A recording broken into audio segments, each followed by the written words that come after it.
Oh boy, a crowded week in sports on the Val just passed, so we will not. He's Jordan Helly, I'm Rob Colias, and this is the Maui News Sports Report. As my favorite basketball announcer of all time, Bill Shonley, used to say, lickety brindle up the middle, it's time to get going.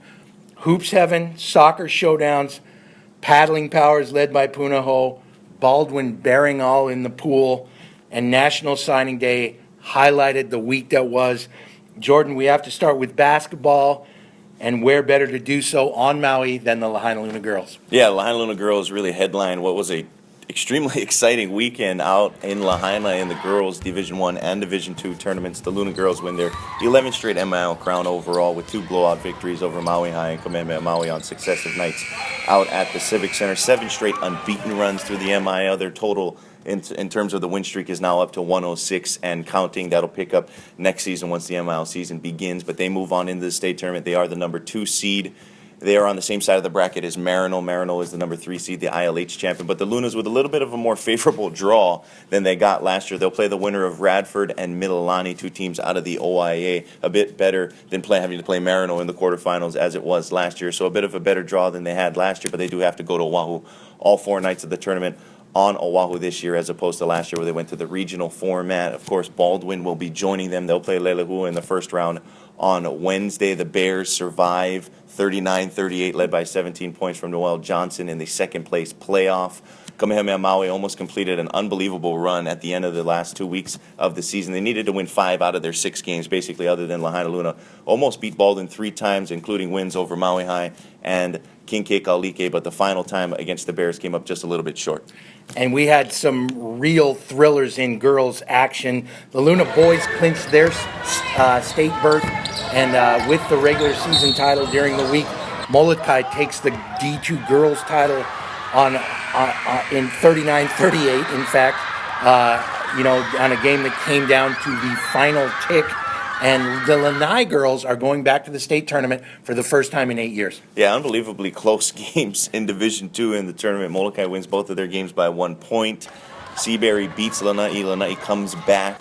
Same fashion that Baldwin did versus Kamehameha Maui in terms of winning in the second-place playoff. Christina Lon scores 14, a couple of big triples there. And for the Pine Lasses, just a big victory for them, getting a lot of support from their boys' team out at the Lahaina Luna Gym. It was a rocking crowd there. But, yeah, as you mentioned, back into the state tournament for the first time in 8 years. And both the Farmers and the Pine Lasses unseeded. They'll play on the first day of the D2 state tournament. And, the Seabury Molokai tournament final in D2 girls was really a fun game to watch. It was, and Gabrielle Bega got the ball inbounds, 2.6 seconds left. She gets 4 dribbles in, and the shot off clearly before the red buzzer came on, and back rim, or Seabury would be headed to the state tournament instead of Lanai. Jordan, in soccer, the Baldwin girls beat Kamehameha in the overall championship match. That was a thriller. The Kamehameha boys clinched their league title in midweek, and Baldwin and King K boys will play off for that final state berth. Yeah, we always talk about here about how soccer is very unique because there is no postseason tournament at the end of the league season to determine some state berths, but we end up getting playoffs in both girls and boys. Overall championship, Christy Yamashita, Casey Navarro for Baldwin. Give them the 2 goals in a 2-1 victory over Kamehameha Maui. Both of them will enter the state tournament. Baldwin will get to play a game here on Maui. They go to the regional format in girls and boys soccer. Kamehameha Maui on the boys side will enjoy that same advantage in a couple of weeks' time. But we'll have another playoff on the boys side as well. Baldwin versus King Kekalike. That'll be a lot of fun. Those 3 teams have been battling it out at the top of the standings. And as you've pointed out before, both MIL squads made the semifinals last year in the state tournament. So this becomes a huge playing game. Really does. Very, very important. The state paddling regatta at Kahului Harbor for the first time ever, second time ever on Maui. Punahou sweeps the boys, girls, and mixed titles, and that's not really a surprise. They are incredibly deep. The Seabury Hall girls second, the Seabury Hall boys fourth, King Kekalike mixed fourth, the MIL champion Seabury Hall mixed after 6 half-mile races for each one of those kids. On the day, they finished 6th. King Kekalike girls 5th and Molokai 7th. Great representation by the MIL. Yeah, without a doubt. Seabury Hall has turned into an MIL power, went undefeated, as we've mentioned right here on the report, in boys, girls, and mixed. They show very well in all three disciplines at the state regatta. Kincaid Kaliki, which has had a strong paddling history, has a state title in the mixed crew ranks a while back. They show well, as does the Molokai girls, two of the smaller schools in the MIL, doing very well at the state regatta. And to make finals there is a big deal. It really is.